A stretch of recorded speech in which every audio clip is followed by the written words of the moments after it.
Oi, gente, graça e paz. Gente, era pra eu ter incluído a história de Sansão no último vídeo, mas acabou que eu me empolguei no último vídeo, né, vocês viram lá, e acabei falando de Gideão muito, então, assim, era para ter ficado, parte 2 de Juízes, Gideão e Sansão, e a parte 3 a gente ia finalizar o livro. Mas, não teve como.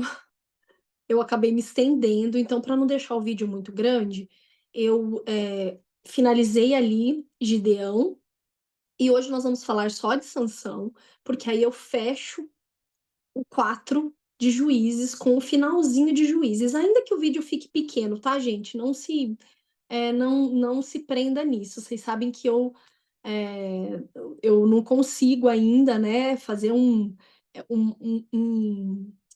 padrão, né, nos meus vídeos. Você vai ver que tem vídeo que tem estudo que dura 40 minutos, tem estudo que dura 2 horas, e tá tudo bem, não tem problema, porque a Bíblia vai dizer, né, que o vento sopra onde quer. Eu quero que o Espírito Santo de Deus tenha liberdade. Eu não quero restringir o espírito naquilo só que eu estudei. Se o espírito quiser falar algo, né, além daquilo, ele tem total liberdade, de falar. Então, põe aí na velocidade, não sei, 1,5, 1,75 e manda bala, não tem problema que tem muitos vídeos ou que tá muito longo, ok? Vamos estudar então a história de Sansão? Eu não queria trazer esses personagens para vocês, né, de uma maneira, assim, superficial, porque de uma maneira superficial você mesmo pode ler aí na sua casa e ler correndinho e o que tá aqui, tá aqui. Então, esses estudos é para quem realmente quer aprofundar um pouquinho, tá? E hoje nós vamos falar de um personagem conhecido, né? Quem cresceu na igreja ou quem participou de escolinha bíblica dominical, foi criança, foi crente criança, né? É impossível você não conhecer e não saber a história de Sansão. E hoje nós vamos, aprofundar essa história, né, nós vamos olhar, de uma maneira bem, específica, bem atenciosa aos detalhes dessa história. E nós vamos entender, né, por que que essa história tá aqui na palavra, porque simplesmente não se colocou uma história de Sansão, que ele foi escolhido por Deus para derrotar os filisteus, e ele conseguiu, matou não sei quantos mil filisteus, e no final ele acaba morrendo. Nós precisamos entender o que que aconteceu, qual foi essa trajetória de Sansão e por que que ele acabou morrendo no final. Um homem que era escolhido por Deus, né? Um homem que foi escolhido por Deus, gente, no ventre. Na verdade, ele foi projetado, né, pelo Senhor no céu, porque naquele tempo onde Israel estava vivendo aquilo, Deus não encontrou ninguém dentre os vivos que fosse quem ele queria realmente para derrotar os filisteus. Então, Sansão foi levantado, foi escolhido por Deus para derrotar os filisteus, que eram bem diferentes dos midianitas, que foi onde Gideão foi levantado por Deus, né? Como eu expliquei para vocês na aula passada, os midianitas, eles entravam nas terras de Israel destruindo e roubando tudo, né? Destruindo toda a lavoura, todas as plantações. Mas os filisteus, eles tinham uma forma diferente de oprimir o povo de Israel. E como é essa forma? Eles oprimiam o povo se infiltrando na terra e querendo fazer casamento com o povo de Israel. Então, foi assim, né? Essa era a estratégia dos filisteus. Aqui na Bíblia King James, diz assim que.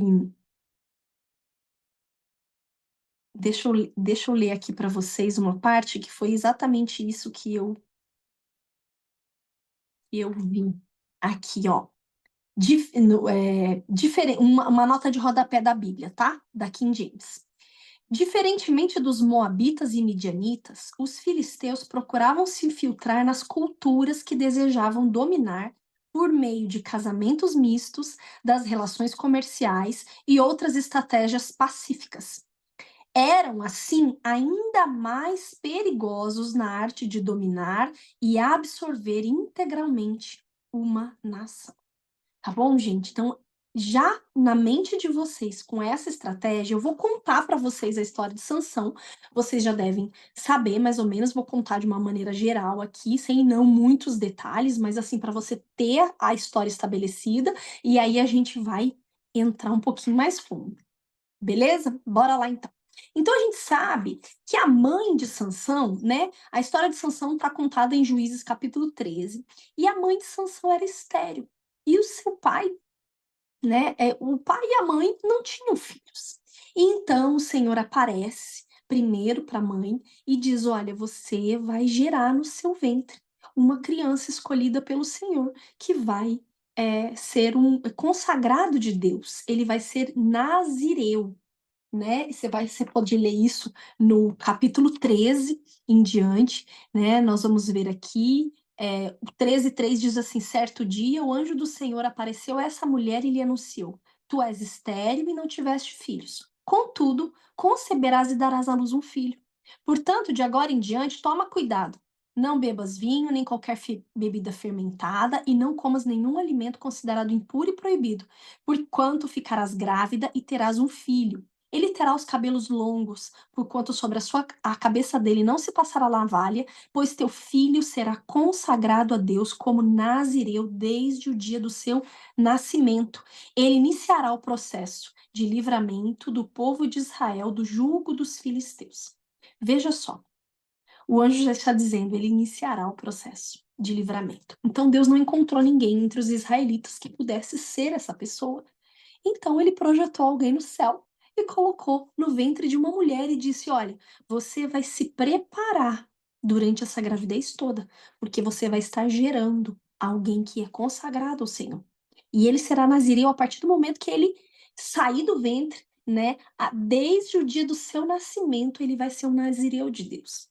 Gente, o nazireado nós já estudamos, né, lá no livro de Números, de 6 até do 1 ao 21, depois você pode ir lá ler quais são as características de uma pessoa consagrada nazireu, né, qual o voto do nazireado, como é que é feito na palavra, nós vamos ter lá, tá? Mas assim, basicamente foi o que nós lemos aqui.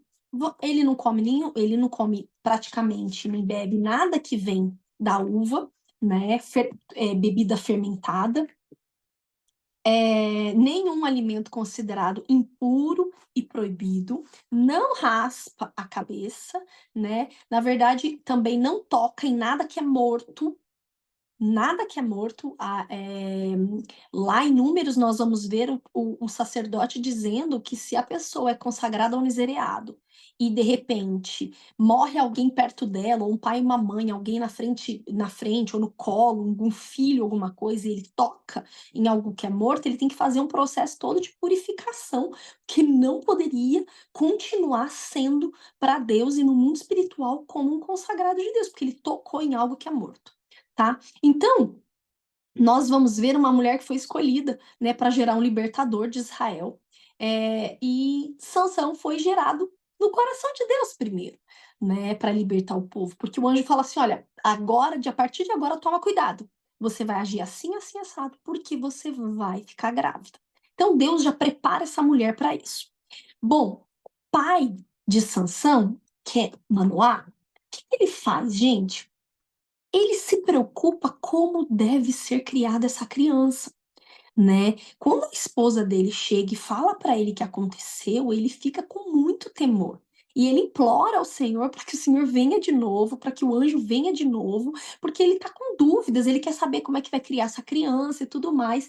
E aí você pode, né, ler a partir do versículo 8 que o anjo vai surgir de novo, né, e aí, no 11, olha, quando o anjo aparece de novo, no 13:11 diz assim: "No mesmo instante, Manoá levantou-se, seguiu sua esposa e foi ter com o homem e lhe perguntou", porque o anjo aparece para a esposa de novo e ela vai chamar: "Foste tu que falaste com a minha esposa, ele afirmou: sou eu. Então Manoá indagou-lhe: quando as tuas palavras se cumprirem, olha a preocupação de Manoá, gente. Como devemos educar o menino? Como ele deverá proceder? E o anjo de Yahvé esclareceu a Manoá: de tudo que eu proibi a esta mulher, deverá ele, pois, abster-se. De tudo que procede da videira, não provará. Olha só, tudo que tem a ver com uva, tá? Nem vinho, nem bebida fermentada. Também não se alimentará de nada cerimonialmente impuro. Tua esposa deverá agir assim, como a orientei. Aí Manoá pede para o anjo vir e fala que vai ficar muito feliz se eles se assentarem juntos, né, para preparar um cabrito para ele comer e claro, né, o anjo, que é um ser espiritual, estava simplesmente aparecendo ali, né. Eh, Na verdade, gente, eu acredito, Cláudia, que é mais uma teofania, porque não, eu acredito que era o próprio Deus aqui, né, não era o Senhor. Por quê? Porque quando, Manoá pergunta qual é o nome do anjo, e ele diz: "O meu nome é inefável, maravilhoso". Então, eu acredito que era mais uma teofania, né, uma apresentação do próprio Deus encarnando ali, num corpo material para falar com alguém escolhido. E aí Manoá também faz um ritual, Manoá, apresenta um sacrifício, né, você pode ler depois ali a partir do 8, né, no 20 acontece algo interessante que diz que quando ele faz o sacrifício, as chamas começaram a queimar o sacrifício, o anjo do Senhor sobe no meio das labaredas de fogo e desaparece, e eles ficam apavorados, falam: "Meu Deus, vimos o Senhor, agora a gente vai perecer, nós vamos morrer". E aí a mulher fala para Manoá: "De jeito nenhum, Manoá, se ele veio para falar que nós temos um propósito de criar uma criança escolhida por Deus, de maneira alguma ele vai nos matar". E aí a história de Sansão começa a partir do capítulo 14. Bom, que nós sabemos a respeito, né, de Sansão? Sansão, então, é criado como nazireu de Deus e num determinado, momento, né, ele já percebe que o Espírito Santo de Deus se move nele, e quando ele chega uma idade já de se casar e de se apaixonar, ele se apaixona por uma mulher filisteia. Ele vai até essa mulher, casa com essa mulher, leva os pais, né, para esse lugar, para conhecer essa mulher, fala que se apaixonou por ela, leva os pais lá, mesmo os pais, eh, contrários àquela vontade, os pais vão, né, e aí ele vai, acabar se casando com aquela mulher na noite lá uns 7 dias que os judeus acabam, festejando o casamento, acontece um episódio que nós vamos ficar, assim, de boca aberta, né, essa mulher trai a confiança dele, e ele acaba, se irritando, se irando, se decepcionando, se frustrando. Vamos ler? Eu estava pensando em contar a história toda, mas eu acho que conforme a gente for lendo, eu vou entrando nos assuntos que eu acho que é melhor do que eu contar tudo e depois ficar repetindo com vocês, tá bom? Bora lá então. 14, né, nós vamos ler o 14, que é o primeiro episódio. Vamos dividir a história de Sansão, em 3 episódios. Em 3, ok? O primeiro casamento, o episódio da prostituta de Gaza e o terceiro casamento com Dali, tá bom? Nós vamos dividir a história dele nesses três atos. Vamos lá, 14 diz assim, 14:1. Sansão, ah, deixa eu ler o 24 e o 25 do 13, porque é para vocês saberem como que Deus realmente escolheu ele e ele já sentiu o Espírito Santo de Deus nele. No 24 do 13 diz assim: tempos depois, a esposa de Manoá deu à luz a um menino, a um filho, e pôs nele o nome de Shimshon. Aqui na minha Bíblia é King James, aí eles colocam o nome certo mesmo, aí eu, nossa, não sei ler. Sansão. E o menino cresceu e o Eterno, o Senhor, muito o abençoou. Sansão estava em Mané Dan, no acampamento de Dan. Então, gente, ele é da tribo de Dan, tá bom? Sansão. Entre Zorá e Saol, quando começou a sentir que o Espírito de Yahvé o dirigia. Olha só, o Espírito Santo de Deus guiava Sansão. 14. Sansão desceu até a cidade de Tima e ali contemplou uma moça filisteia. Retornou para casa e solicitou ao seu pai e à sua mãe: Reparei numa jovem entre as filhas dos filisteus. Peço-vos que a tome por esposa para mim. No entanto, seu pai e sua mãe questionaram-lhe: Não há mulheres entre as filhas dos teus parentes no seio de todo o teu povo, para que vás procurar uma esposa entre os incircuncisos? Mas Sansão insistiu, replicou a seu pai: Consiga para mim, te peço. É esta a jovem pela qual me apaixonei. Bom, olha só. Seu pai e sua mãe, entretanto, desconheciam que mesmo isso provinha da vontade do Senhor, a fim de providenciar a ocasião contra os filisteus, porquanto naquela época eles subjugavam o povo de Israel. Então Sansão foi com seu pai e sua mãe para Tima.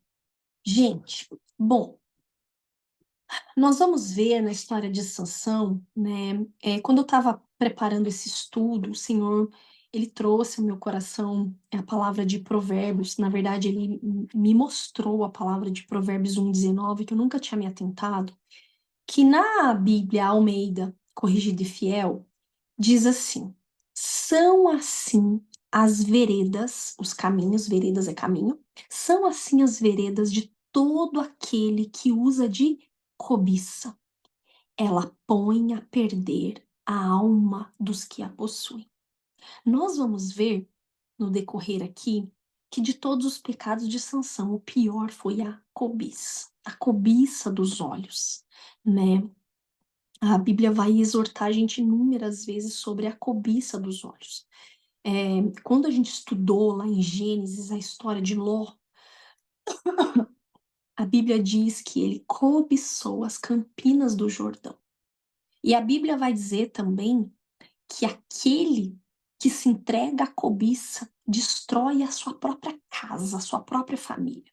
Foi o que aconteceu com Ló, né? Ló cobiçou as campinas do Jordão, era do lado de Sodoma e Gomorra, já falei isso inúmeras vezes em vários estudos, mas é bom que você grave isso no seu coração, porque é uma coisa, gente, que nós estamos vivendo um tempo onde Satanás, ele tá jogando pesado com o povo de Deus.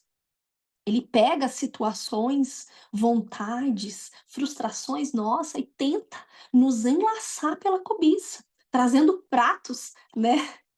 Tinha uns amigos meus na faculdade, ai gente, muito engraçado. A gente tá na faculdade, uma vez encontrei com eles, né, pessoal da igreja.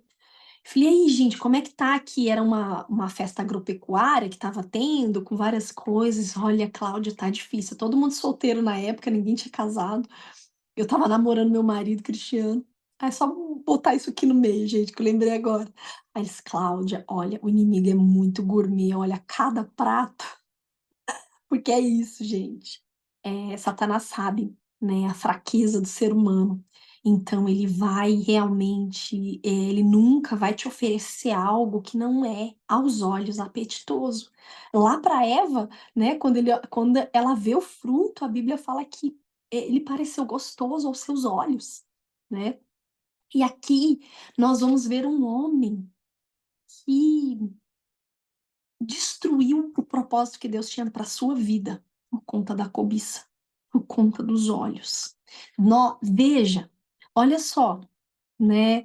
Até Salmo 25:12 diz assim: ao homem que teme o Senhor, ele dirigirá os passos, né? Ele mostrará o caminho que deve andar, que deve escolher. Qual é o homem que, ó, Salmo 25:12 diz assim: qual é o homem que teme o Senhor? Ele o ensinará no caminho que deve escolher. Veja, a cobiça tem muito a ver com vereda, com caminho, os olhos, né? Então, assim, o temor do Senhor, a Bíblia fala que é o princípio da sabedoria. Se nós somos sábios, nós precisamos temer ao Senhor e obedecê-lo. Se ele disser não vá, não vá. Se você estiver cobiçando algo e não é de Deus, não vá. Nem tente experimentar aquilo, não vai dar bom. O Espírito não vai estar mais dirigindo você. Aqui, nós vimos no 25, no 13:25, que o Espírito do Senhor dirigia Sansão. Mas a partir do 14:3, olha, veja bem, a direção pelo Espírito, Satanás colocou exatamente aquilo que quebraria isso. Então, ele coloca uma tentação, ele coloca um prato, algo apetitoso, algo bonito, né, aos olhos de Sansão. Ele se apaixona por uma mulher filisteia. Gente, tinha um monte de gente de Israel lá, ele poderia escolher qualquer uma, ele foi escolher bem essa. Então, assim, gente, uma coisa, né, que eu queria pontuar é que, assim, uma pessoa que teme ao Senhor, que realmente tem temor e quer ser sábio diante de Deus, Deus mostra para ela o caminho que ela deve andar de acordo com os olhos dele. Quando você se deixa enganar pelos teus olhos, pelo seu entendimento, pela sua cobiça, pela cobiça dos seus olhos, você não vai mais enxergar o caminho de Deus, porque você está enxergando através dos seus olhos, né? Os olhos do entendimento são arrancados da pessoa. Nós vamos ver que isso é tão literal espiritualmente falando, que a morte de Sansão se dá com ele totalmente cego. Quando os filisteus prendem Sansão, a primeira coisa que eles fazem é arrancar os olhos. Tem lógica? Olhando assim, não. Porque a força dele estava nas mãos, a força dele estava nele, no corpo dele, mas o que é arrancado? Porque o mundo espiritual sabe exatamente, né, exatamente qual foi a porta de entrada, qual é a base legal, biblicamente falando, pelo qual eles poderiam atacar aquela pessoa. Dagon, que era o rei que era o deus dos filisteus, faz questão, né, de arrancar os olhos de Sansão. Então, nós precisamos entender assim, gente, todo homem, toda mulher chamada por Deus, ela vai passar por alguns testes. E a história de Sansão nos mostra isso. Vai passar por alguns testes de pureza, né? Um controle, né? O domínio próprio, um controle dos sentimentos e os desejos mais ardentes da nossa carne. E o que a gente precisa sempre colocar, assim, estabelecer no nosso coração é que, gente, não, o caminho que Deus estabelece para um servo dele, a Bíblia fala que a porta é estreita e o caminho é apertado. Quando o caminho não passa pela cruz, desconfie. Muitas vezes não vem de Deus. Na maioria das vezes, se é largo, se é espaçoso, se é deleitoso, se é tudo aquilo que a sua carne quer, que os seus desejos, que os sentimentos desejam, se atente. O caminho que Deus traz para nós, segundo a palavra de Deus, ele é apertado. Poucos, a Bíblia diz, poucos passarão por ele. Então, né, nós vamos ver que Sansão, infelizmente, foi uma pessoa que tinha uma debilidade, né, sentimental. Ele foi vencido pelos sentimentos. E eu já expliquei isso para vocês aqui, que a nossa alma, ela tem 5 instâncias. A gente divide, quando a gente estuda parte de alma, né, vocês sabem que eu faço bastante essa coisa de cura da alma e tudo, a gente estuda, nós temos 5 instâncias. Então, né, eh, que nem eu já até falei, nós somos tricotômicos, um só, mas corpo, alma e espírito, né. Quando nós morrermos, o nosso corpo volta para o pó, a Bíblia diz, o espírito volta para Deus que o deu e é a nossa alma que vai para o céu, para o inferno. Por isso, o caminho da santificação é um caminho da nossa alma, nós que precisamos ensiná-la a viver de acordo com a palavra. E aí a nossa alma tem 5 instâncias. A primeira instância é que eu digo são os nossos pensamentos, né? Tudo que vem aqui. Nós podemos confiar nos nossos pensamentos? Não. A Bíblia diz, né, que os nossos que o Espírito Santo de Deus é quem perscruta todas as coisas, até mesmo as profundezas de Deus. O salmista vai dizer o quê? Sonda-me, Senhor, e me conhece. né? Vê se há em mim algum caminho mau. Ai, peraí, Cláudia, volta. Bom, primeiro, 5 instâncias da alma, então. Primeiro são os nossos pensamentos.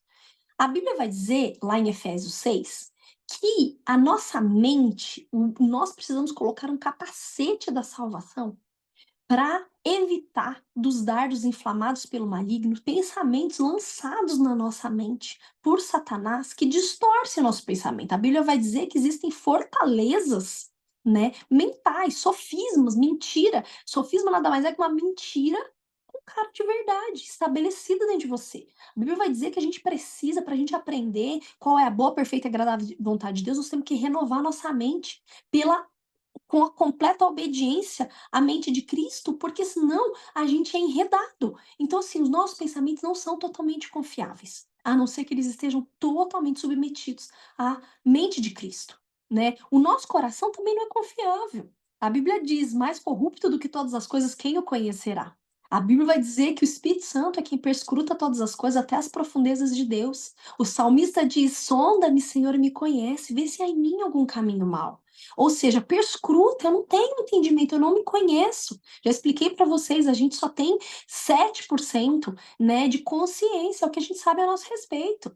15% está no subconsciente e o restante está tudo no inconsciente. Então a gente não pode achar que a gente se conhece. Ah, não, me conheço, eu sou assim. Não, você não se conhece, eu não me conheço. O único que nos conhece é o Senhor, né? Então, que acontece? Nós não podemos confiar no nosso coração também, os nossos sentimentos também não podemos, né? Nós temos a terceira parte da alma, que é a nossa consciência. A nossa consciência é tudo aquilo que foi aprendido, tudo aquilo que foi construído em nós. Se você cresceu, certo? Numa família, vou falar agora uma coisa aqui que não tem nada a ver, mas enfim, preciso falar. Uma família que fala palavrão à torta e à direita, você se converte, você solta palavrão. Você não acha, você não, nem peso na consciência você tem. Que ou se uma família que sempre contou uma mentirinha, isso aqui é uma mentirinha, mas não tem problema não, é para evitar um transtorno. Você tem a consciência corrompida. Ah, você não tem peso na consciência depois que você se converte, contar uma mentirinha ou outra. O Espírito Santo tem que trabalhar muito em você para você começar a ter peso na consciência. Eu digo isso, gente, sabe, essa questão do palavrão também, que assim, eu já fiz libertação em gente que, na hora de pedir perdão para Deus pelos palavrões, crente, gente, crente de tempo de crente, na hora de pedir perdão pelos palavrões que fala, manifestou. Sabe o quê? A pessoa endemoniou na hora. O demônio não queria que pedisse perdão pelos palavrões, porque ele tinha muito acesso através da boca daquela pessoa.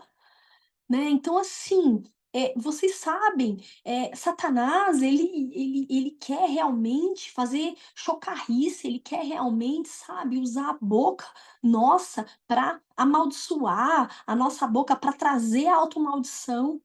Então, gente, nós não podemos confiar, inclusive, na nossa consciência, porque a nossa consciência foi construída pelos nossos pais, e a Bíblia diz o quê? Que esse fútil legado herdado pelos seus pais. Também não dá pra confiar totalmente, né. Eh, a quarta parte da alma é a volição, é a vontade. Bom, também não dá para confiar na vontade, porque a gente tem uma carne decaída. O apóstolo Paulo vai dizer: aquilo que eu quero fazer, isso eu não faço, e aquilo que eu não quero é exatamente isso que eu faço. A nossa carne e o nosso espírito, eles lutam entre si. Então não dá para confiar também nas nossas vontades. E a última parte da alma, a última instância da alma, gente, que eu poderia dizer é a parte mais importante, eu acho que eu já expliquei sobre isso para vocês em Gênesis, não lembro, mas enfim, tô passando aqui de novo para explicar, não tem problema. É o nosso livre-arbítrio. É o lugar em nós em que decide. É o lugar de decisão. Esse é o lugar onde Deus coloca os olhos. Porque a Bíblia diz: aquele que me ama obedece os meus mandamentos. É o lugar onde você decide obedecer ou não. Independente do que você pensa, independente do que a sua consciência manda, independente do que você sente, independente do que você deseja ou quer, você decide pela palavra. Você decide obedecer os mandamentos. Então é essa parte da alma que define a nossa história, que define o nosso destino, que define o que a gente vai viver em Deus ou não vai viver em Deus. E aqui Sansão foi movido pelos sentimentos, pelo coração, pela volição e vontade, quando ele deseja uma mulher filisteia, né? E aí o que acontece? Nós vemos aqui, né, que Sansão, ele era uma verdadeira fortaleza de Deus para sua nação, um homem forte no físico, sozinho. Nós vamos ver aí na frente, sozinho ele enfrenta e elimina, né? Ele mata 1000 filisteus de uma vez sozinho, 1000. Gente, não são 100 pessoas que ele matou. Ele matou 1000. Só algo muito surreal, sobrenatural, algo fora, que transcende, poderia dotar uma pessoa de uma força desse jeito. Nós sabemos que só pode vir do mundo espiritual. Então, assim, ele era uma fortaleza fisicamente falando, né? Mas ele era um fracasso emocional. Ele era débil emocionalmente, né? E apesar de ele estar obtendo muitas vitórias, né, no âmbito humano, ele foi perdendo o terreno espiritual. Por quê? Gente, ele foi se deixando fomentar pela cobiça, pelo espírito de sensualidade. Ele foi se deixando enlaçar por aquilo, né? E hoje não é diferente. Quantas pessoas a gente conhece que são pessoas que são guerreiras de Deus, que enfrentam guerras que você fala: "Não consigo acreditar como aquela pessoa suporta". Pessoas que enfrentam ataques e resistências na vida, mas quando precisa enfrentar um sentimento, quando precisa enfrentar suas emoções em poucos instantes, a pessoa é nocauteada, porque ela não tem estrutura nenhuma. Ela é débil, ela é fraca emocionalmente. E é um tempo onde Deus está nos chamando para trazer em nós uma fortaleza, para nos curar das nossas debilidades emocionais, porque, gente, nós somos aquilo que nós vemos a respeito de nós mesmos. Então, qual foi a rota, né, de decadência de Sansão? A primeira coisa foi o casamento de Sansão, né, com uma filisteia, que foi essa primeira filisteia, essa mulher que estava em Tima. Veja, o primeiro pecado foi a cobiça. O segundo pecado, nós podemos dizer aqui que ele desacatou o conselho dos pais. Quando ele disse que ele tinha se apaixonado por uma filisteia, a primeira coisa que o pai e a mãe disse para ele é: Sansão, será que não tem uma mulher dentro do nosso povo, da nossa parentela, que você poderia casar? Tem tanta mulher aqui, você vai escolher bem uma incircuncisa, bem uma pessoa que não é do nosso povo, que você vai se colocar num julgo desigual, que não tem os nossos mesmos pensamentos, não tem os nossos valores, não tem o nosso compromisso com Deus Todo-Poderoso, com o nosso único Deus, você vai escolher uma pessoa assim. E ele disse: por favor, mãe, por favor, pai, peguem ela, consiga para mim, porque foi por ela que eu me apaixonei. Gente, não é muito dizer, eu já disse isso inúmeras vezes, tá? Eu preciso dizer isso. Todas as vezes que há um pecado de desonra a pai e mãe, que é um mandamento, né? Você será amaldiçoado. Veja e observe a sua vida.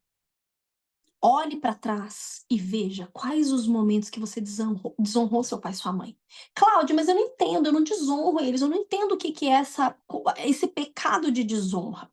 O pecado de desonra, gente, é você desacatar um conselho do seu pai e da sua mãe, né? Você desprezar aquilo que seu pai e sua mãe tá dizendo no seu coração. Fala: "Ah, não entendi nada", e faz o contrário. É você,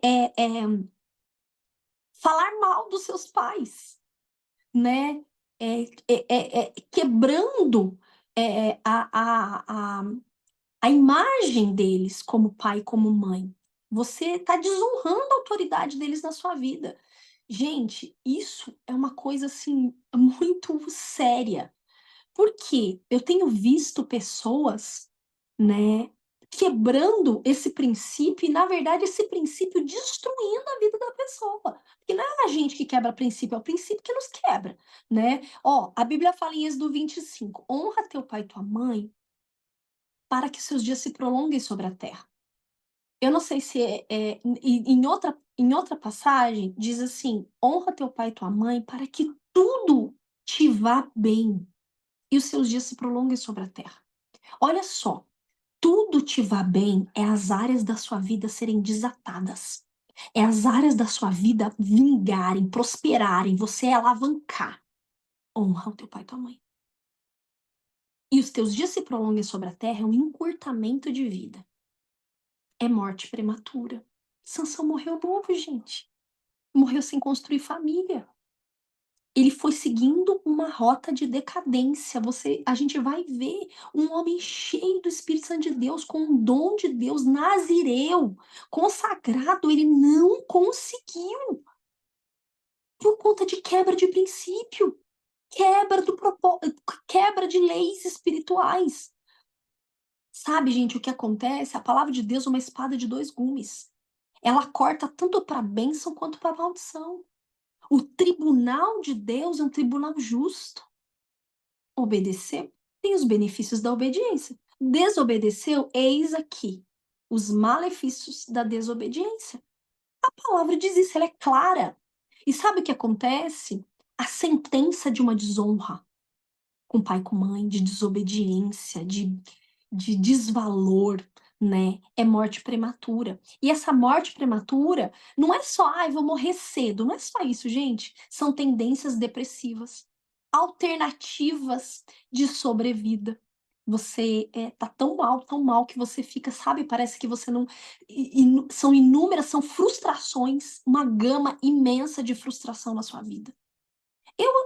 Gente, quando eu faço atendimento, eu já de cara, são 2 pecados que, assim, travam a vida de qualquer pessoa. Não adianta, se a pessoa tem: "Ah, mas fez um pacto com não sei qual entidade fortíssima e tá-tá-tá, fez não sei o quê, ok, fez.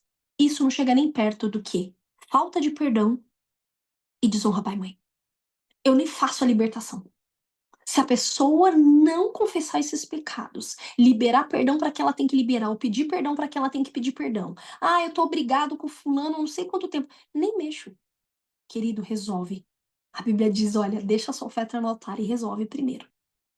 Resolve com teu irmão, resolve com a pessoa. E depois volta e oferece aquilo para Deus, porque a consequência no mundo espiritual da falta de perdão, a Bíblia diz que você é vencido pelo inimigo. Não adianta. Pode jejuar, pode orar, pode fazer um monte de coisa, não adianta. E a desonra pai e mãe é a mesma coisa, você vai ficar batendo, dando murro em ponta de faca. Você vai obedecer a Deus em toda a lei, mas a Bíblia fala que aquele que desobedece em um é culpado de todos. Então, assim, lá em Tiago, se eu não me engano. Então, assim, ó, Deuteronômio 27:16 diz assim: "Maldito aquele que desprezar o seu pai e a sua mãe". Gente, essas pessoas são atormentadas. É atormentado na mente, nas emoções e perseguido sentimentalmente, tá? Nós vamos ver que foi isso que aconteceu com Sansão. E a primeira quebra de princípio dele foi exatamente o pecado de desonra a pai e mãe. Como eu disse para vocês, né, a pessoa que não teme ao Senhor, como diz ali em Provérbios, ela fica cega no entendimento. É tirado o entendimento dela. Esses dias Deus falou comigo de novo em Eclesiastes 8, né, que fala que o coração do sábio, ele consegue discernir o tempo e o modo. Ele consegue discernir a situação, o ambiente e o modo de agir, mas tem que ser sábio.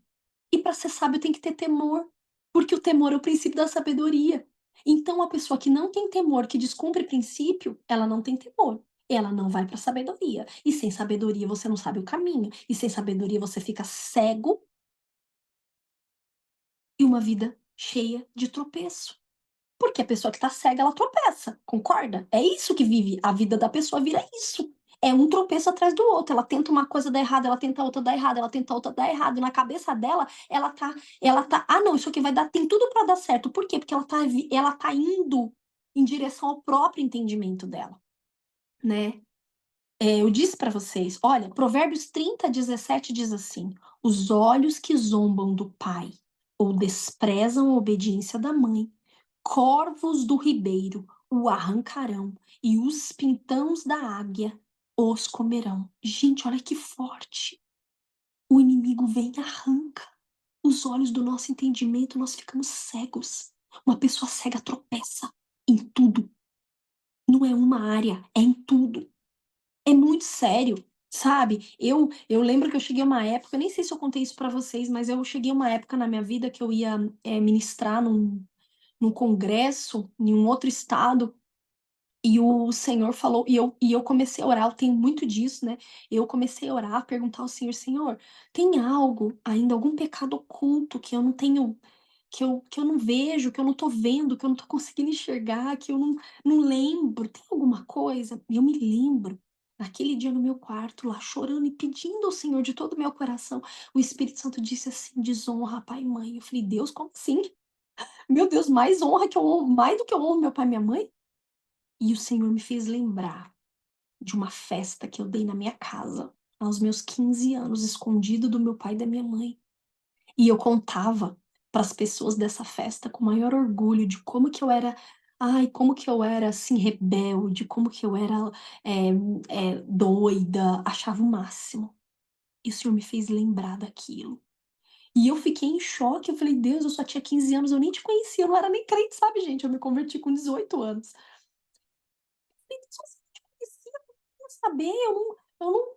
E o Senhor falou comigo, mas você desonrou eles. Gente, a nossa vida no mundo espiritual não é a partir do momento que a gente, ah, não, aceitei Jesus, eu sou nova criatura, as coisas velhas se passaram. Ah, tá bom então, tá? Então quer dizer que você aceitou Jesus com 45. Vou dar um exemplo bem extremo aqui, só para a gente entender, porque tem gente que ainda insiste nessa teoria, tá?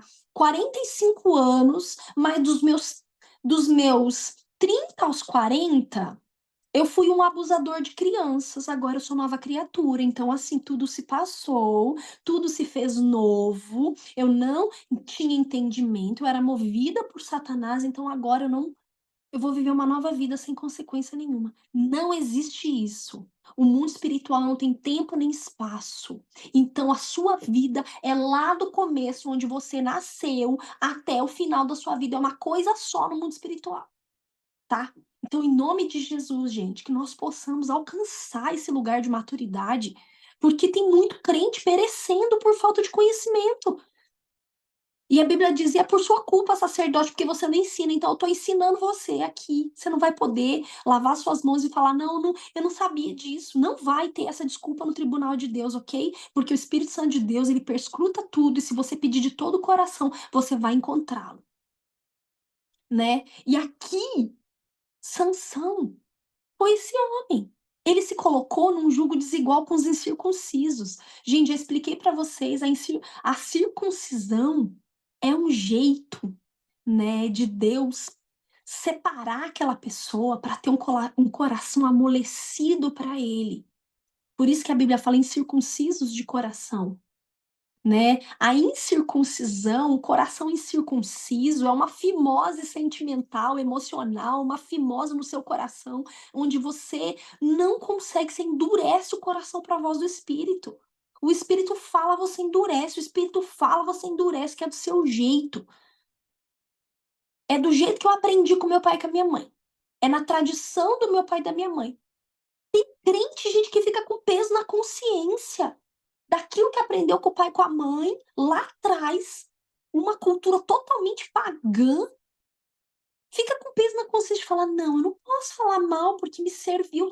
Gente, pelo amor de Deus.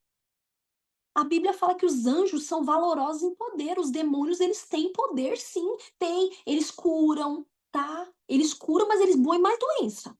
Eles curam, mas detonam a sua vida. Eles curam, mas eles destroem a sua família. Eles curam, mas destroem seu casamento. Não é como Jesus. Eles são valorosos em poder. Então, assim, gente, em nome de Jesus, se você ainda tem coisa lá atrás, ai, não, mas naquela época quase que eu morro, não sei o que que aconteceu, eu pedi para pro santo, eu pedi pro orixá, eu pedi para não sei o quê. Gente, põe uma coisa na sua cabeça, toda vez que você faz um pedido para alguém que não seja Jesus Cristo, que é o único, a Bíblia diz que ele é o único que intercede diante do Pai, você está cometendo um pecado de idolatria, ok? Sansão queria se casar com alguém que não tinha a mesma mentalidade, os mesmos valores, o mesmo Deus dele, sabe? Gente, valor moral não tem atribuição relativa. Valor moral é absoluto. Tem jeito de uma pessoa ser mais ou menos fiel? Ah, não, ele é só um pouquinho. Ele não é infiel, ele é fiel assim, mais ou menos. Jeito, gente. A pessoa traiu, ela é infiel. A pessoa não traiu, ela é fiel. Tem jeito da pessoa ser mais ou menos honesta? Não. A partir do momento que ela furtou algo, ela já é desonesta. A partir do momento que ela pegou algo que não era dela, ela já é desonesta. Valores morais não têm atribuição relativa. Eles são absolutos. Ainda mais diante de um Deus santo. Ele é santo e ele diz: sede vós também santos, como eu sou santo. Eu não, tá, gente? Como eu sou santo. Então, sabe, é, é impossível alguém praticar o jugo desigual e sair ileso espiritualmente. Ah, Cláudia, mas na época eu não tinha esse conhecimento, casei com uma pessoa que não era crente. Perrengue, tem perseguição no mundo espiritual, né? A Bíblia vai dizer que o jugo desigual é descrito como um estado de prostituição espiritual, onde o crente acaba encarnando o caráter e o padrão de comportamento do espírito imundo que governa a outra pessoa. Óbvio, gente. Casamento é pacto de sangue. Mundo espiritual, a gente não faz nem libertação, homem, mulher, casal juntos. Mas Cláudia, eles são só uma só carne. A gente não faz, sabe por quê? Porque você repreende o espírito maligno aqui, a pessoa manifesta, a mulher manifesta aqui. Se o marido estiver aqui, eles fazem assim, ó, passa pra ele. Sabe? Por causa disso, gente. É pacto. É uma só carne. Como é que você vai se tornar uma só carne com uma pessoa incircuncisa? Uma pessoa que não tem os seus valores? Uma pessoa que você. Ai, mas eu sou apaixonada. Sansão também. E olha o fim dele. Não deu bom. Não quebre princípios. Não quebre. É melhor você sofrer antes e dizer não do que você sofrer uma vida inteira. Sabe por quê? A cobiça dos olhos ilude a gente. Satanás é o maior ilusionista de todos os tempos. Ele consegue, na vida do crente, criar algo na mente dele e vai fomentando aquilo e a pessoa vai indo que nem bobo. Sansão fez isso. Aí o que acontece? Ele casa com essa mulher e na época ali do casamento, né? Nos 7 dias ali do casamento, ele propõe um enigma e diz assim, né? Olha, por quê? Ele vai propor esse enigma porque há uma coisa importante. Quando ele tá indo com o pai e com a mãe para conhecer essa mulher filisteia, um leão vem ao encontro dele. A Bíblia diz que Satanás está como um leão ao nosso derredor, rugindo para tragar alguém. Isso já era um sinal para ele que não era para ele ir aquele caminho. Ah, Cláudia, mas a gente leu aqui que até isso provinha da vontade do Senhor. Gente, deixa eu falar uma coisa para vocês. Não é porque a gente peca, a gente é super, sai fora do caminho, né, que os propósitos de Deus não vão se cumprir na nossa vida. Muitas vezes, Deus recalcula a rota na esperança da gente se converter e da gente alinhar o caminho. Eu creio aqui que Deus recalculou a rota. Não precisava Sansão casar com uma filisteia para achar algum argumento contra os filisteus.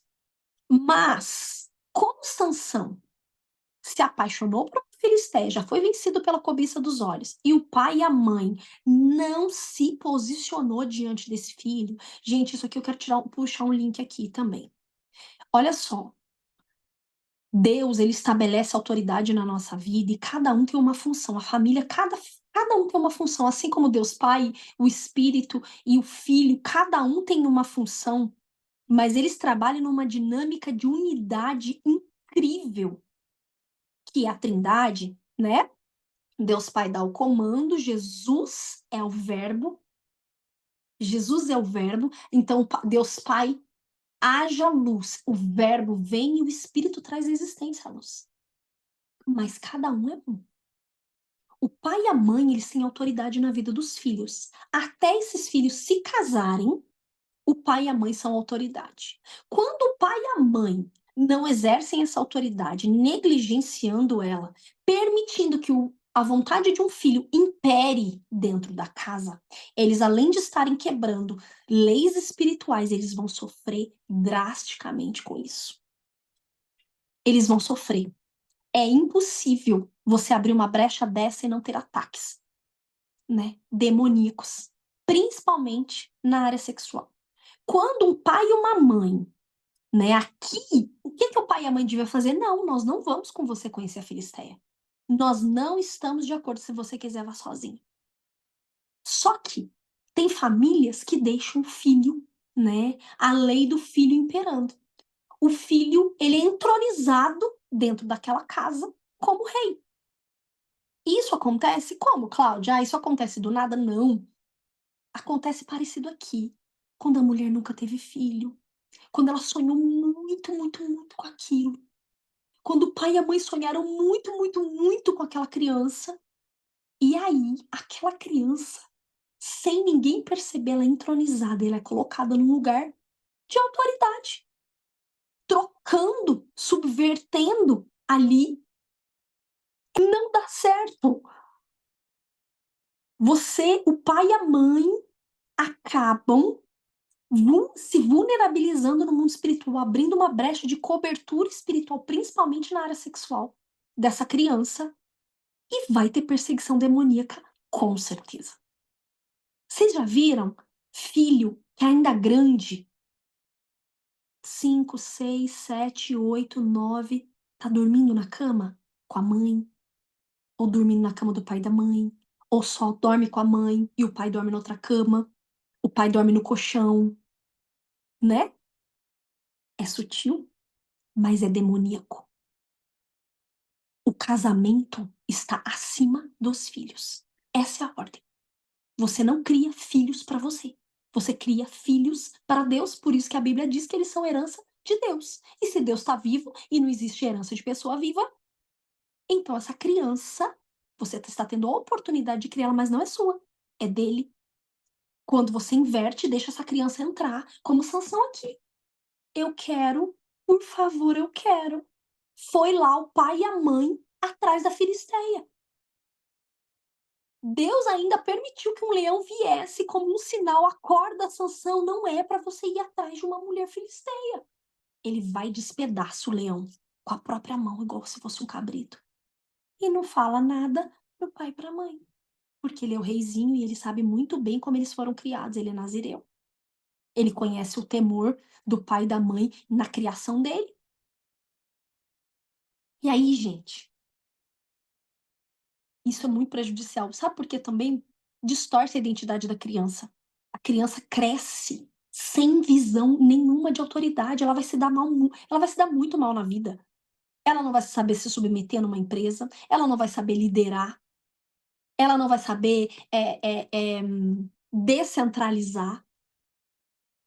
Ela vai ser uma pessoa centralizadora, ela vai ser uma pessoa que tudo tem que ser do jeito dela, ela vai ser uma pessoa extremamente difícil de conviver, porque ela foi criada numa bolha, onde toda a vontade dela é respeitada, inclusive pelo pai e pela mãe, que eram autoridades e agora não são, porque ele simplesmente pegou a autoridade do pai e da mãe.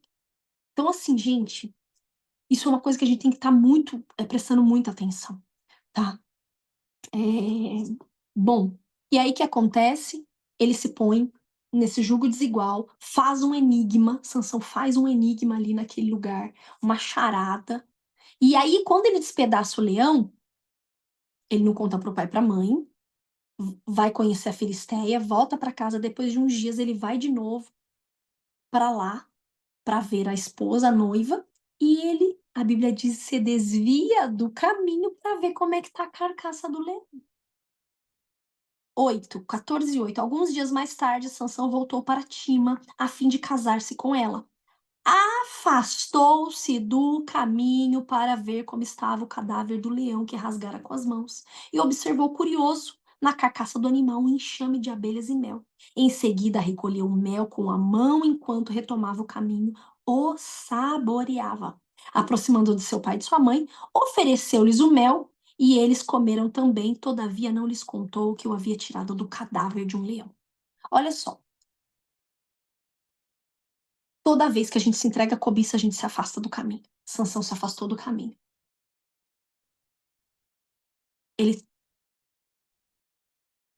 ele tocou, né, em algo que estava num cadáver. Era uma comida impura. Um nazireu jamais poderia comer algo que encostou num cadáver. E ele come e dá para o pai e para a mãe, leva o pai e a mãe para esse lugar de pecado, né? E não conta nada. E aí tem o casamento. E ele vai casar. E aí, nesse casamento, né, são chamados alguns paraninfos, alguns padrinhos de casamento. 30 homens, 30 ou 10, deixa eu ver aqui, 30 homens, né, pro banquete de casamento, que eram os paraninfos, e Sansão lá vai fazer uma brincadeira, uma aposta, uma charada, né? Ele diz assim, em 12. Então Sansão lhes apresentou uma charada, dizendo: Deixai-me propor-vos um enigma. Se me apresentar a solução dele no decurso dos próximos 7 dias das celebrações, eu vos darei 30 vestes completas de linho e 30 mudas de roupa. 14, pulando aqui para a gente ir mais rápido. Então ele lhes anunciou a charada. Do que come, saiu comida, do que é forte, saiu doçura. Passaram 3 dias e eles ainda não tinham encontrado a resposta dessa adivinhação. No quarto dia, os jovens filisteus ameaçaram a mulher de Sansão, dizendo: Convença teu marido a esclarecer o enigma que nos deste. Caso contrário, atearemos fogo a ti e à casa do teu pai. Foi para nos espoliardes que nos convidou para vir aqui? Gente, essa mulher foi ameaçada de morrer queimada e toda a sua família queimada. E ela vai com todas as forças, com tudo que ela tem, chorar nos ombros de Sansão para ele falar o enigma e até que ele fala. Bom, quando eu estava lendo essa passagem, eu me lembrei de uma passagem de Provérbios, que eu queria inclusive falar para vocês.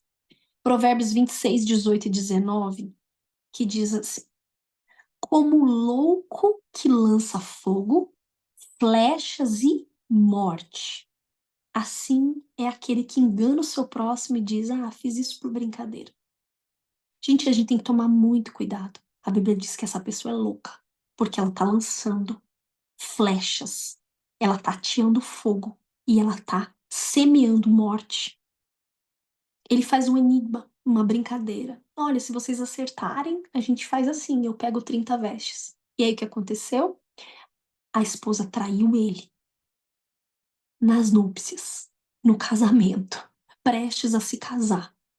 E ele fica irado com aquilo, porque ele sabe que ninguém ia conseguir acertar se ela não tivesse falado, você concorda?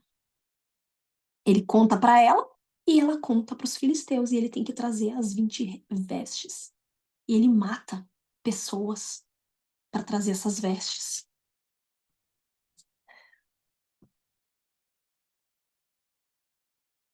19. 14 e 19 diz assim: Em seguida, o Espírito do Senhor apoderou-se de Sansão. Ele desceu até Ascalon, matou 30 homens, tomou as suas roupas de festa e as entregou aos que tinham desvendado o seu enigma. Depois, irado, partiu para a casa de seu pai, deixou a mulher lá e foi.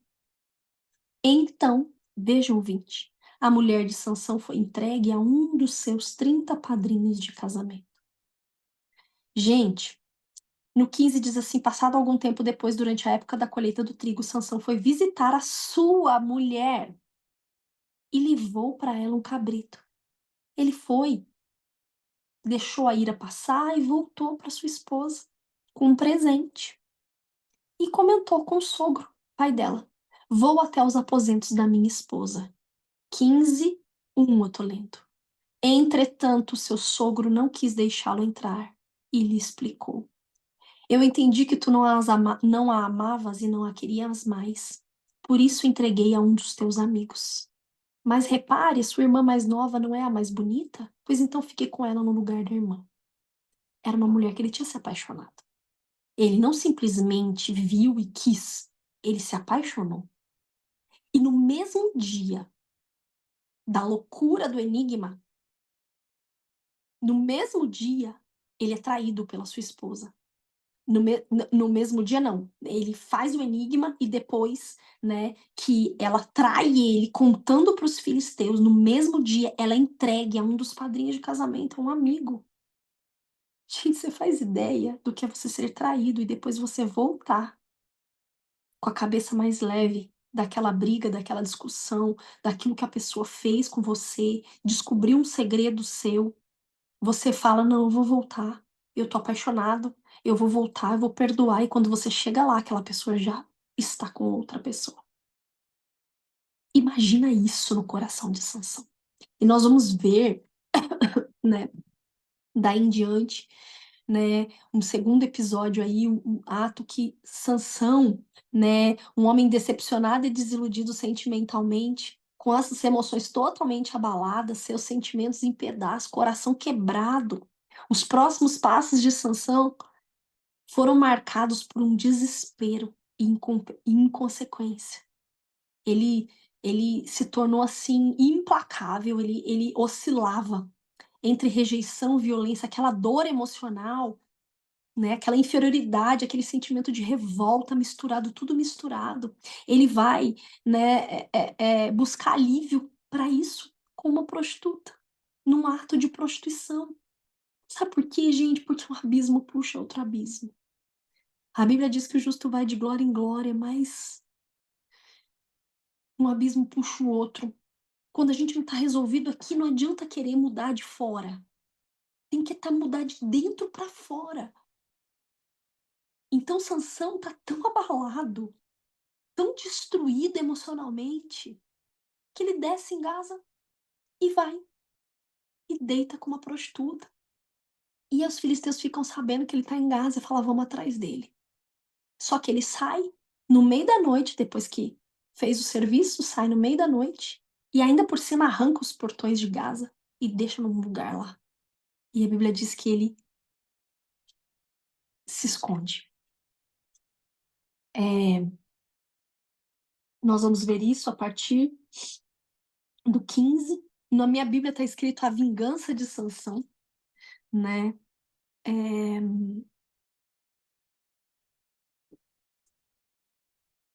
deixa eu ver aqui onde está essa parte da prostituta, que é o Juízes 16, 1. Certa vez, Sansão foi à cidade de Gaza, lá conheceu uma prostituta e passou a noite com ela. Assim, gente, depois que tudo isso acontece, né, ele... Gente, aqui, nessa parte da prostituição, a gente já vê uma decadência total de Sansão, né. Ele, por conta da sua debilidade, das suas feridas emocionais e sentimentais, ele se tornou uma pessoa totalmente vulnerável. Uma cidade sem muros, sem segurança nenhuma. É assim uma pessoa vulnerável sentimentalmente e emocionalmente, né. A consciência dele com relação a todos os mandamentos de Deus já estava cauterizada, obscurecida, né, ele não tinha mais discernimento de nada. Ele faz isso, ele vai e se esconde, aí depois que passa toda essa situação, ele se apaixona por Dalila. E aqui é o eu falo que é o nocaute de Satanás na vida de Sansão. Porque um coração não curado, gente, não vai ter uma vida de segurança. É incrível como esses episódios, sabe, de paixão e traição, eles destroem a pessoa emocionalmente. Por isso que a gente precisa ter um tempo, né, a gente precisa de um tempo para a gente ser reconstruído por Deus, sabe. Quando você vê uma pessoa que pula de um relacionamento para o outro, essa pessoa simplesmente está querendo tapar um buraco de um com outra pessoa, não funciona assim. Antes de você querer uma pessoa para você, seja uma pessoa abençoada para outra pessoa, para aquele que Deus vai te colocar. Às vezes as pessoas estão totalmente destruídas emocionalmente e ficam chorando para Deus dar alguém dele escolhido, como se a solução da vida dela fosse a outra pessoa. Gente, isso é muito perigoso. É assim que nasce uma dependência emocional, vocês sabiam? É óbvio que a dependência emocional não nasce só das frustrações da vida, ela nasce também de uma criação sem o básico que o ser humano precisa ter: atenção, afeto, né. Uma pessoa, até eu separei aqui para falar uma coisa rápida a respeito da dependência emocional, que a dependência emocional é um tipo de relacionamento, né, um tipo de relação na esfera do afeto. Gente, assim, eu queria estabelecer isso com vocês, porque eu vejo que não só o pessoal, né, que não lê a Bíblia, que não tá dentro dos caminhos, mas, assim, pessoas da igreja também não entendem isso. A sexualidade, gente, tem a ver com a nossa identidade, não tem a ver com erotismo. A gente vinculou isso, não tem nada a ver. Erotismo é uma coisa satânica, sexualidade foi algo que Deus nos deu, certo? Quando você fala de um homossexualismo, quando você fala de uma pessoa que está, em crise com a sua sexualidade, você está falando a respeito de uma pessoa que está em crise com a sua identidade, ela não sabe ainda quem ela é. Ela não sabe quem ela é. Então, assim, a dependência emocional é um relacionamento dentro dessa área do afeto. Não tem nada a ver com a parte erótica, nada a ver. Nós vamos ver, assim, por exemplo, né, mulheres, meninas às vezes, que se relacionam com homens mais velhos buscando o quê? Elas querem realmente sexo com aqueles homens mais velhos? Gente, elas querem um pai, elas querem,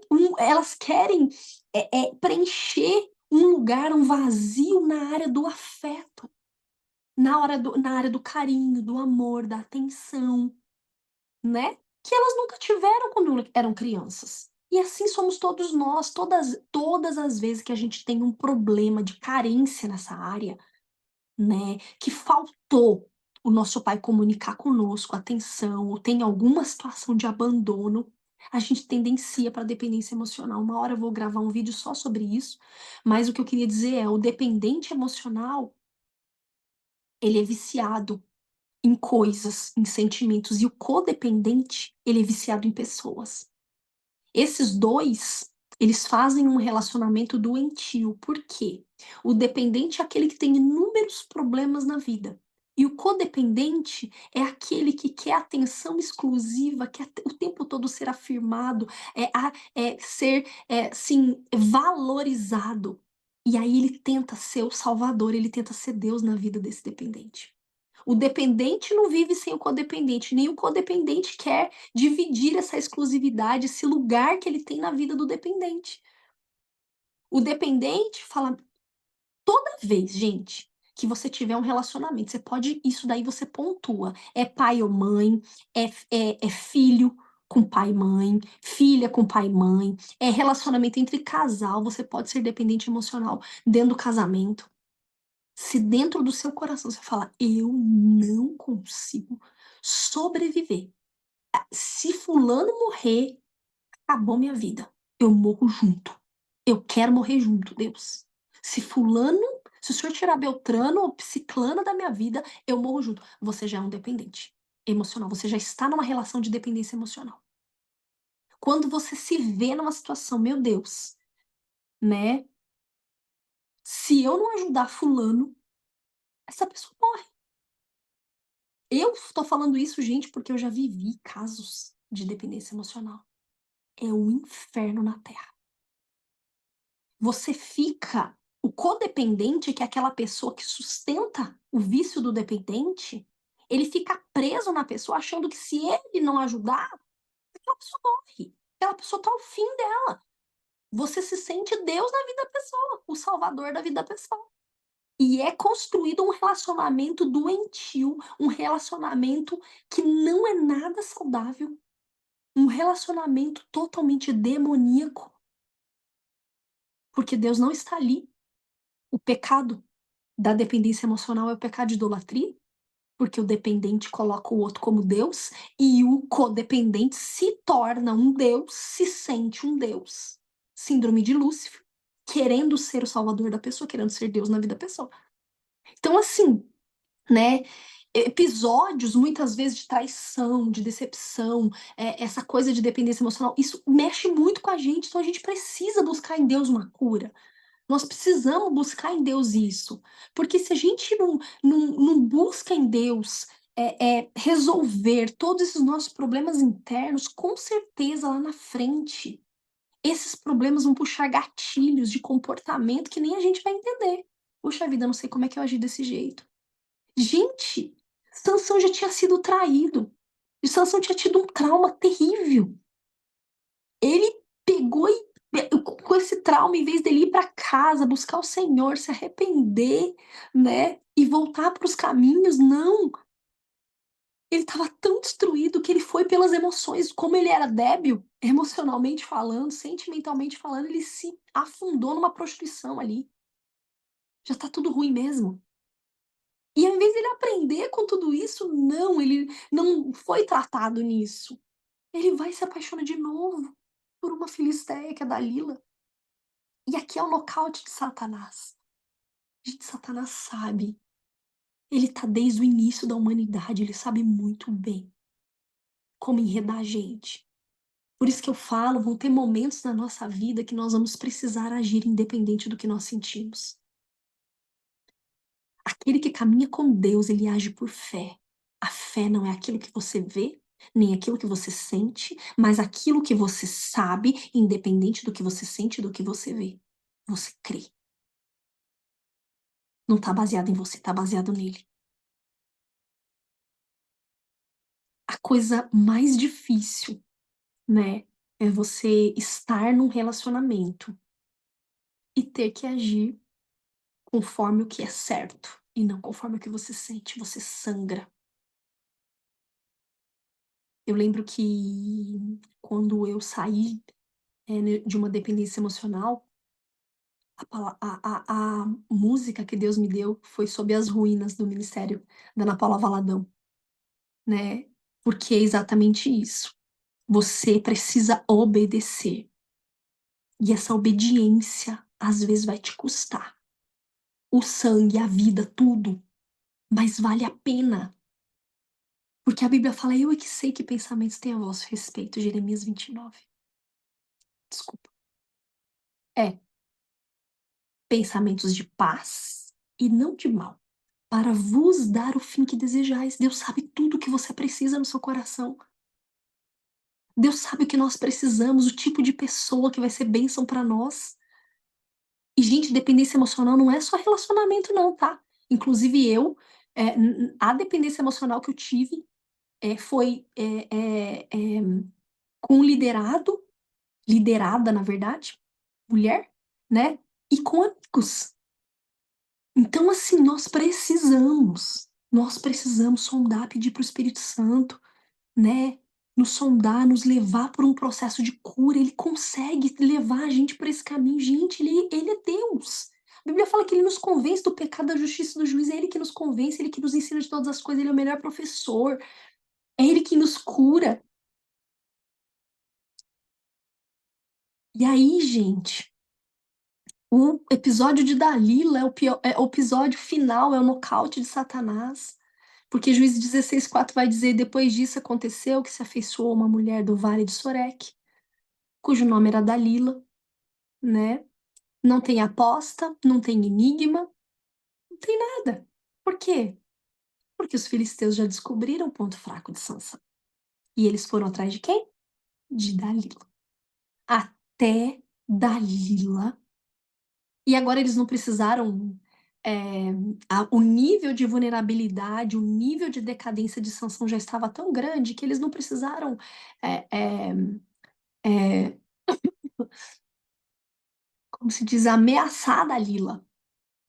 Eles não precisaram ameaçar Dalila.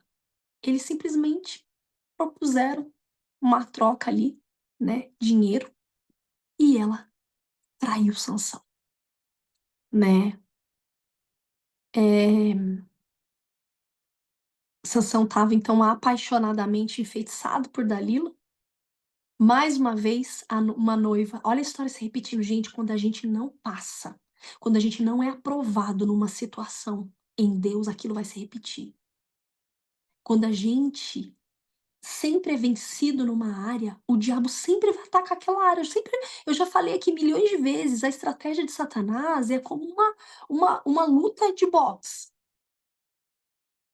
O lutador, o adversário, quando ele abre um supercílio, ele não fica batendo no ombro, batendo na barriga, ele vai ficar batendo naquele supercílio até dar um nocaute.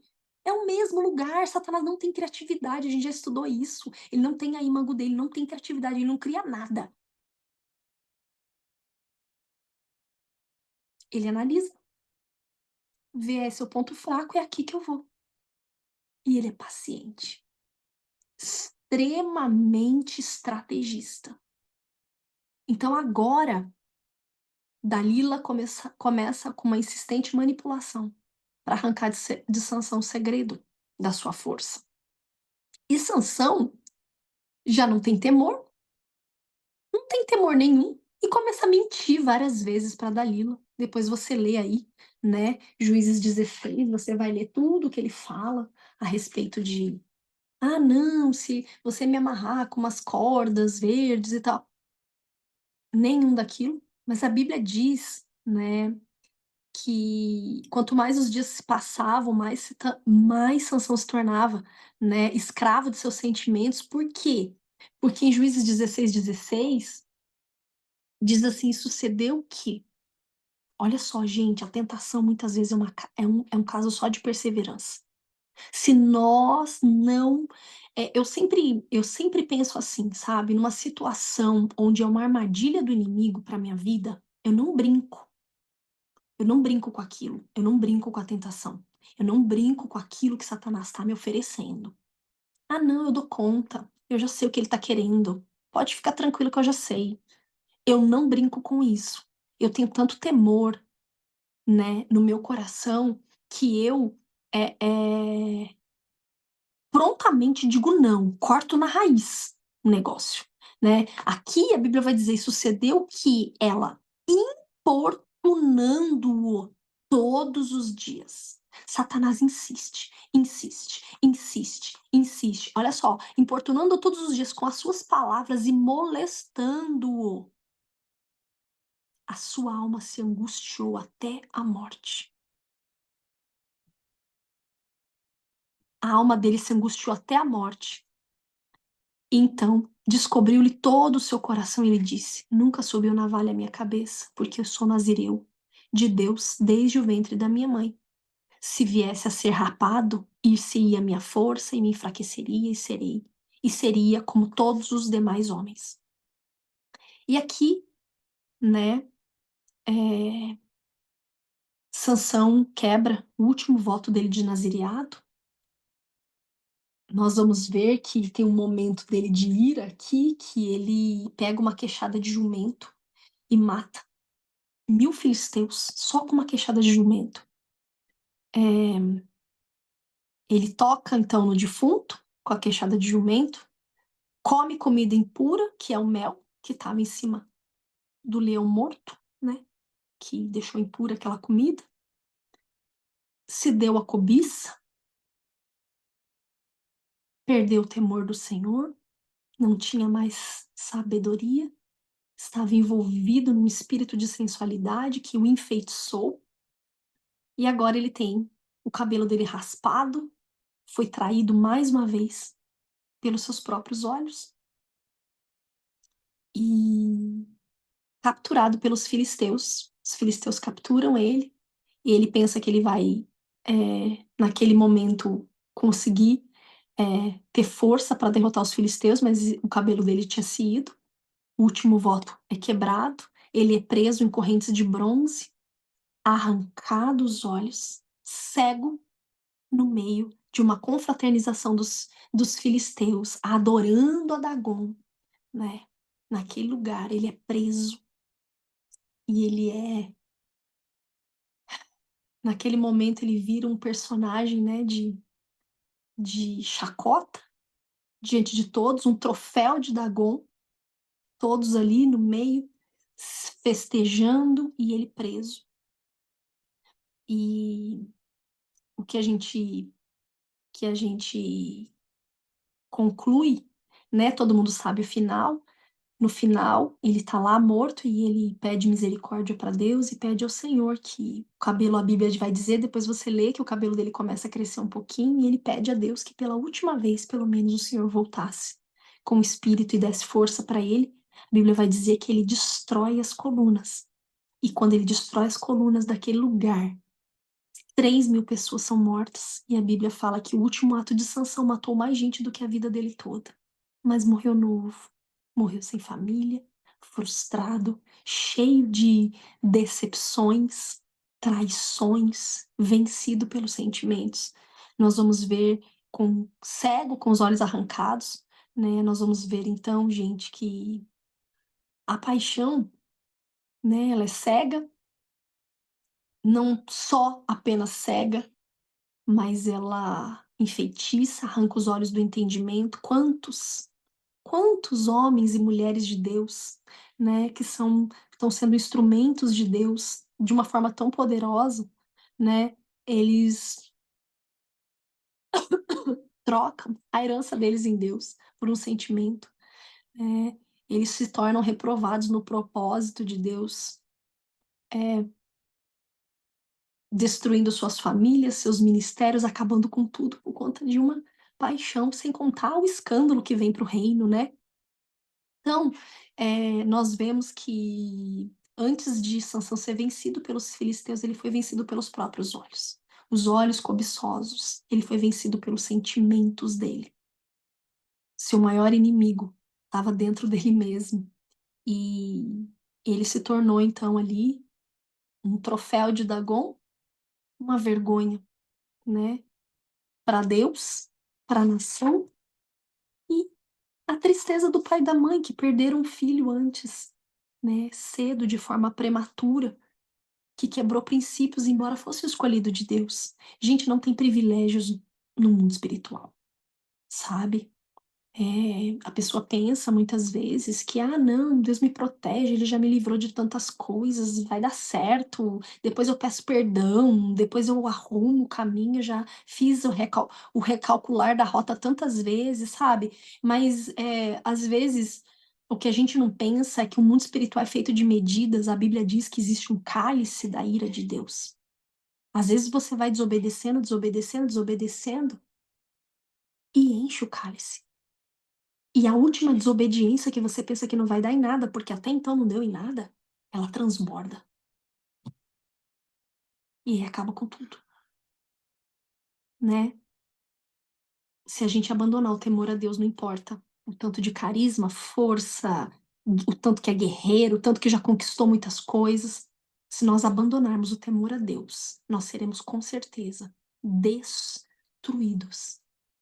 Sansão pecou contra uma aliança com Deus e o fim dele foi uma tragédia. Então, esse é o estudo, né, a respeito de Sansão. E o próximo vídeo vai ser o finalzinho de Juízes e a gente já vai para o livro de Ruth. Amém, gente? Obrigada pela sua presença, obrigada por você ter ficado até aqui, que eu oro para que o Espírito Santo de Deus ministre o seu coração, assim como ministrou o meu, acrescentando uma porção maior do temor ao Senhor, né? Que é o princípio da sabedoria. Amém? Um beijo, gente. Deus